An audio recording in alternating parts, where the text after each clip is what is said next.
guys, this is Swing X Traders and again with a new basic and informative video about candlesticks and terminology means terms of market मतलब market की terms और candlesticks के बारे में आज अपन जानेंगे. I think this is the part second of the basics to advanced series जो अपन ने चालू की है. Let's see कब तक अपना एडवांस मतलब बेसिक टू एडवांस कब तक खत्म होता है, देखते हैं. मतलब ये है सेकंड वीडियो. तो आज अपन बात करेंगे कैंडलस्टिक्स एंड टर्मिनोलॉजी के ऊपर, क्योंकि ये दोनों ही एक बेसिक और एक इम्पॉर्टेंट चीज़ होती है. अगर मार्केट में अगर आप आए हो तो ये सीखना इम्पॉर्टेंट है.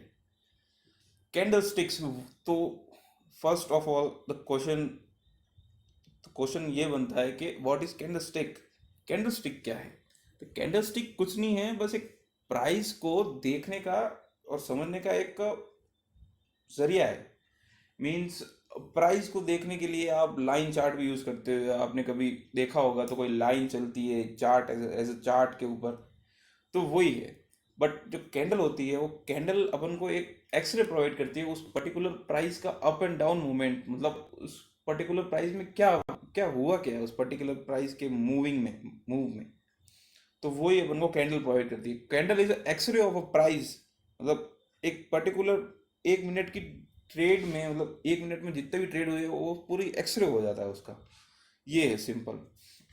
तो कैंडल्स के बारे में थोड़ा समझ लिया, तो कैंडल्स होती कैसी है देख लेते हैं. आपको पता है कैंडल कैसी होती है, बट जस्ट इंफॉर्मेशन के हिसाब से ये ग्रीन कैंडल है. तो ग्रीन कैंडल का जो ओपन होता है वो ये वाला पॉइंट है. कौन सा पॉइंट? ये वाला पॉइंट उसका ओपन है. और जो ये है ये जो क्लोज वाला पॉइंट है ये वाला है. ये वाला पॉइंट उसका क्लोज है. सिंपल. ओपन एंड क्लोज समझ में आ गया. ये जो होती है, जो ये आपको डंडी दिख रही है कैंडल्स की, ये जो इसे कहते हैं विक. इसे बोलते हैं विक. विक कुछ नहीं है, बस एक एक एक गैप है. ऐसे गैप मतलब जैसे कि ये जो क्लोज था, जो इसे ऊपर इस हाई के ऊपर जाके आया है और वापस आया है, मतलब हाई चला गया और वापस आया है. तो ये एक गैप है तो बोलते हैं सिंपल. तो ये जो जैसे हाई, तो ये फिर कैंडल का हाई ये हुआ और लो ये हुआ. सिंपल. ऐसे कैसे अपोजिट में रेड कैंडल का अपोजिट ये होता है. बस अगर देखो ग्रीन कैंडल तो क्या ऊपर जाती है ऑब्वियसली. ग्रीन कैंडल का क्या है, अपवर्ड मूवमेंट के लिए है. अपवर्ड मूवमेंट के लिए तो ओपन तो नीचे से होगी. जो जो रेड कैंडल है, रेड कैंडल तो नीचे जाएगी obviously. Red candle indicate the bearish sentiment in a market. तो जो ओपन होगा उसका ऑब्वियसली, ये ग्रीन कैंडल है उसके नीचे ओपन होगा, तो ओपन यहाँ होगा. तो ओपन देख सकते हैं आप, ओपन ये यहाँ पे हुआ है. क्लोज नीचे हो रहा है, तो मतलब मार्केट नीचे जा रहा है तो क्लोज यहीं होगा ना, ऊपर तो होगा नहीं. सिंपल.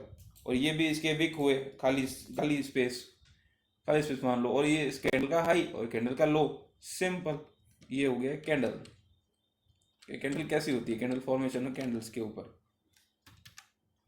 नेक्स्ट अपन बढ़ते हैं types of candles. First of all we have marubozu candle. Marubozu is simply, in simple language में समझाऊं तो बस present the full bearish and bullish move in a market in a particular chart. मतलब ये जो होता है इसका विक बनानी. इस मारुबुजू कैंडल का क्या सीन था, मैं देखो ड्रॉ करके बताता हूँ. ये एक रेड मारुबुजू है, इसको ग्रीन कर देते हैं. सबसे पहले तो ये ग्रीन मारुबुजू है. इसका ओपन कहाँ हुआ? ओपन बताइए, ओपन कहाँ हुआ? ओपन ऑलवेज यहाँ हुआ है. ग्रीन है तो यहाँ हुआ है और क्लोज यहाँ हुआ है. इसका विक बना ही नहीं. मतलब इस वाली कैंडल का, मतलब ये जो मारुबुजू कैंडल है, फुल मारुबुजू, इसका विक ही नहीं बना. मतलब ये उसको ऊपर ही नहीं जाने दिया और यहीं क्लोज कर दिया. और वे नीचे, तो नीचे भी विक नहीं बना. नीचे नहीं, जहाँ क्लोज हुई और वहाँ वहाँ पे जहाँ ओपन हुई वहाँ क्लोज हो गई. सिंपल. और ऐसे कैसे द अपोजिट रेड कैंडल का भी यही सीन है. यहाँ ओपन हुई, यहाँ क्लोज हुई. इसके नीचे जाने नहीं दिया, इसके नीचे भी नहीं जाने दिया, इसके ऊपर भी नहीं जाने दिया. ये पूरा एक, ये जो मारुबुजू जो कैंडल्स होती है वो एक पूरा एक सेंटिमेंट बताती है कि मतलब जैसे भी किसी चार्ट के ऊपर एक कैंडल्स बन रही है, ये यहाँ कैंडल बन रही है, यहाँ एक मारुबुजू बनती है. इस ये कंसोलिडेशन के बाद में वो मारुबुजू के साथ ब्रेकआउट होता है इसका पर्टिकुलर का, मारुबुजू के तो वीक नहीं होते, लेकिन ये मारुबुजू है, मतलब ये पूरा ह्यूज वॉल्यूम के साथ ही आती है हमेशा, क्योंकि इसमें ना तो विक्स बने, क्योंकि विक्स नहीं बने तो ऑब्वियसली अननेसेसरी बाइंग सेलिंग हुई नहीं है, सिंपल। और भी बहुत टाइप के कैंडल है, जैसे ये डोजी डोजी है, ये डोजी कैंडल स्टिक्स। ये डोजी कैंडल स्टिक्स कुछ नहीं है, मतलब सिंपल लैंग्वेज में बस इनडिसीजननेस बताती है। डोजी कैसे हुई, मतलब मैं आपको एक्सप्लेन करता हूँ। जैसे ये कैंडल यहाँ चार्ट, एक लाइन चार्ट समझ लो, ये कैंडल यहाँ गया, फिर नीचे आया, वापस ऊपर आया, और यहाँ आके क्लोजिंग कर दी इसकी। तो यहाँ एक ये ऐसे ये हो गया, एक एक्सरे हो गया इस डोजी कैंडल स्टिक का। तो ये वीक हो गया, मतलब हल्का से इसको यह कर देता हूँ, ये वीक हो गया, ये बॉडी, ये वाली बॉडी कट गई, ये वाली बॉडी कट गई, ये वीक और ये वीक, और हल्की सी एक प्लेन बॉडी बची, तो ये हो गई एक डोजी कैंडल स्टिक्स। अभी मैं आपको सारे कैंडल्स चार्ट पे लेके समझाऊंगा। एक डोजी कैंडल स्टिक, और भी बहुत सारी टाइप की कैंडल्स होती है, बहुत सारी, मतलब पता नहीं अभी तो मिल नहीं रही है। हाँ ये रही, ये होती है डोजी, बहुत सारी डोजी है। इसको मारू, उसको बंद कर देता हूँ, और आपको सिखाऊंगा कि आपको अगर नहीं दिख रही है, आपको नहीं समझ में आ रहा है कि कैंडल स्टिक ढूंढे कैसे, तो आपको इंडिकेटर्स में जाके बताऊंगा। जैसे ये आप देख सकते हो यहाँ पे होगा डोजी कैंडल स्टिक्स पैटर्न, ये स्टैंडर्ड, मतलब ये डोजीज है, मतलब इसको अननेसेसरी हुआ बनाया गया है डोजी। मतलब मैं तो सिर्फ एक समझता हूँ कि ये standard doji is enough for trading, simple ही है। और भी, मतलब और भी बहुत सारे टाइप्स ऑफ पैटर्न है, मतलब उसको भी जानना मतलब वर्थ इट नहीं है, मतलब वर्थ इट तो है, मतलब और भी बहुत सारे टाइप्स के पैटर्न्स है, और भी बहुत सारे टाइप की कैंडल है।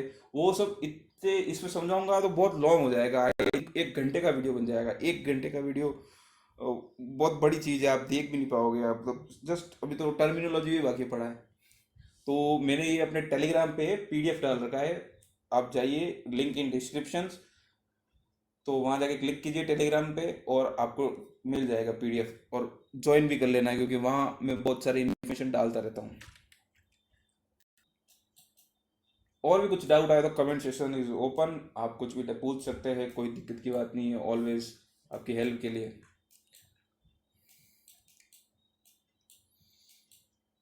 फिर आई अपनी टर्मिनोलॉजी की बात, ये तो छोड़ो, ये हटाओ सब, ये टर्मिनोलॉजी।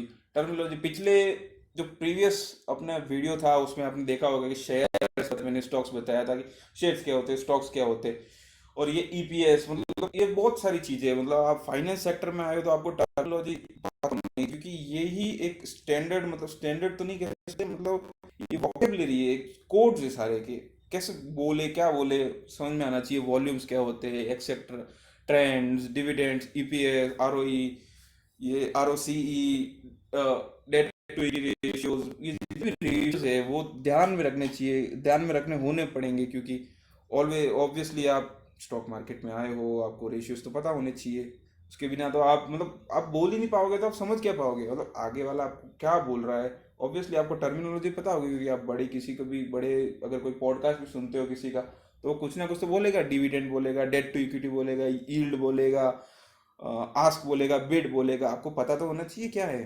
तो ये सब जानने के लिए तो बहुत, मतलब बहुत तो नहीं, मतलब मैंने कैसे जाना था, मैं तो रोज सुबह उठता था, नोट्स बनाता था, मतलब टर्मिनोलॉजी पूरी सीखी मैंने। ये तो छोटे मोटे हैं, मतलब शेयर, स्टॉक्स, ईपीएस, ये तो आपको मतलब मुंह पे याद भी हो जाएंगे, क्योंकि मेनली यही होते हैं ये, और बाकी सारे रेशियोज और छोटे मोटे रेशियोज होते हैं, वो ध्यान में रखने चाहिए, होने होने चाहिए। मैं टाइप कर देता हूँ।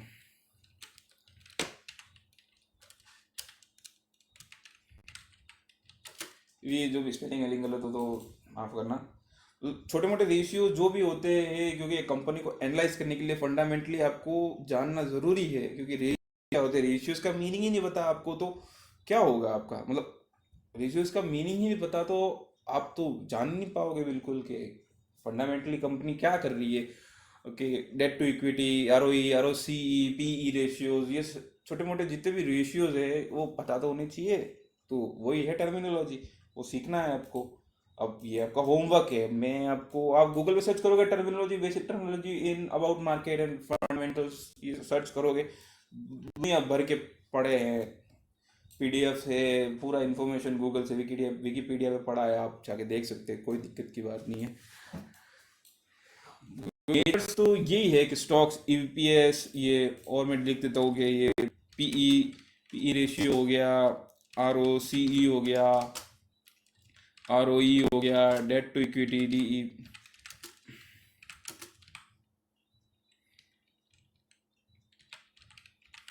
डेट टू इक्विटी वगैरह वगैरह, ये वगैरह वगैरह, मतलब छोटे मोटे रेशियोज। अब क्योंकि अपन एट द एंड उसमें जाएंगे, फंडामेंटल एनालिसिस की वीडियो भी आएगी, उसमें सारे रेशियोज कैसे डिफाइन, मतलब शॉर्ट ट्रिक में आपको मुंह पे याद हो जाए कि कैसे याद रखने हैं, कैसे क्या करना है, वो सब आपको बता दूंगा। तो बस, और बेसिक में ये भी, अब जितने भी ये सारे रेशियोज है, ये इनके जो एक्सप्लेनेशन है, मतलब इनकी डेफिनेशंस और इसके how to calculate those ratios, मतलब कैसे फॉर्मूला भी होता है ना इनका कुछ बनाने का, सिंपल, वो भी आपको जो फंडामेंटल एनालिसिस करेंगे अपन किसी पर्टिकुलर कंपनी का, जब वीडियो आएगी तो उसके ऊपर मैं पूरा एक्सप्लेन कर दूंगा। वो थोड़ी अच्छी लंबी वीडियो होगी, आधे आधे 1 घंटे की होगी, क्योंकि अच्छा खासा अपन करेंगे, दूसरे यूट्यूबर जैसा नहीं करेंगे कि मतलब आधा इधर छोड़ दिया, पूरा कंपनी को, how to analyse company in screener, मतलब स्क्रीनर वेबसाइट पे या फिर एक वेबसाइट है, उस पर पूरा एक्सप्लेन कैसे करना है, मतलब कैसे जांचना है कि क्या करना है फंडामेंटली, तो वो बताऊंगा। तो होप आपको अच्छा लगा होगा। आपको कुछ भी doubt, comment section is open, पूछ सकते हो, या फिर मेरे टेलीग्राम पे ज्वाइन हो जाओ, टेलीग्राम चैनल पे, वहाँ पर्सनली मुझे पूछ सकते हो वहाँ पे। So thank you.